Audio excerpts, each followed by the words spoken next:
છોટાઉદેપુર જિલ્લાના સુખી ડેમ વિસ્તારમાં આજે ગુજરાત સરકાર દ્વારા માખનિયા ઇકો ટુરિઝમ કેમ્પ સાઇટનું ખાતમુહૂર્ત કરવામાં આવ્યું। આ માટે રાજ્ય સરકારે પ્રથમ તબક્કામાં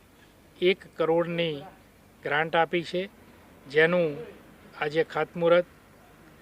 છોટાઉદેપુર જિલ્લાના નાયબ વન સંરક્ષક શ્રી સોલંકી સાહેબ, સૌ સ્ટાફના અધિકારીશ્રીઓ અને એમાંય 2 IFS ટ્રેનિંગ ઓફિસરશ્રી પણ હાજર હતા। આસપાસના ગામોના સરપંચશ્રી, આગેવાનો અને ગ્રામજનો મોટી સંખ્યામાં હાજરી આપી અને આજનો આ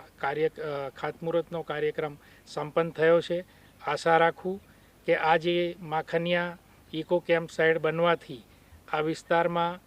રોજગારીની નવી સંભાવનાઓ આસપાસના ગામોના લોકો માટે ઊભી થશે। પ્રવાસીઓ જે સુખી ડેમ અને માખનિયો પર્વત જોવાની ઈચ્છા ધરાવે છે તેઓને અહીંયા નાસ્તો, ચા પાણી અને જમવાની પણ સારી સુવિધા આવનાર દિવસોમાં મળી। આજરોજ છોટાઉદેપુર ડિવિઝનના પાવીજતપુર રેન્જમાં ધનપુર ખાતે સુખી ડેમના કિનારે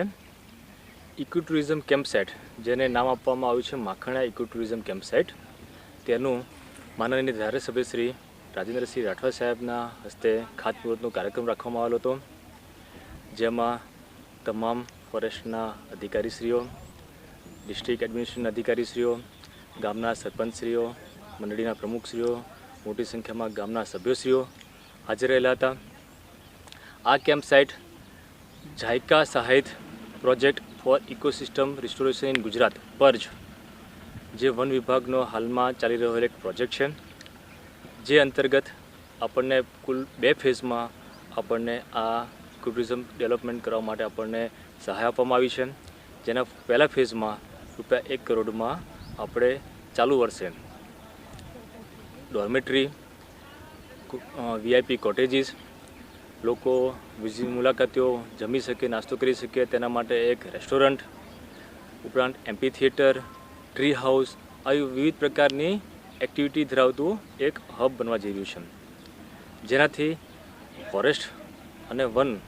જે આપણો વિસ્તાર જે છે તેનું કન્ઝર્વેશન તો થશે જ, તેના વિશે તો અવેરનેસ ફેલાશે જ, પરંતુ સ્થાનિક લોકોને પણ તેમાંથી આજીવિકા મળી રહેશે। તેઓનો સરકાર એમાં પરિસરી પ્રવાસન મંડળી સ્થાપીને લેવામાં આવશે તથા લોકોને આજીવિકા વધશે તેવા પ્રયત્નો પણ આમાં કરવામાં આવશે। અને ભવિષ્યમાં આ ઇકો ટુરિઝમ કેમ્પ સાઇટ એક છોટાઉદેપુર ડિવિઝનમાં જે કેવડી ઇકો ટુરિઝમ સાઇટ છે, હાફેશ્વર કેમ્પ સાઇટ છે, ઉપરાંત જાંબુઘોડામાં પ્રવાસન કેન્દ્ર છે, આ ઉપરાંત આ જ રૂટ પર એક હાથણી માતાનો વોટરફોલ પણ આવેલો છે। તો આ તમામ કેમ્પ સાઇટની જોડતી એક સર્કિટ તૈયાર થશે, જેનાથી પ્રવાસીઓને પણ એક જંગલ વિસ્તારમાં રહેવાનો એક લાભ મળશે તથા સ્થાનિક લોકોને પણ એક આમાં આજીવિકાની એક વિકાસની તક ઊભી થશે। તે જ આશય સાથે આ પ્રોજેક્ટને આજે શરૂ કરવામાં આવ્યો છે, જે વહેલી તકે પૂર્ણ કરીને તેને આવનાર લાભો આપણે જોઈ શકીશું।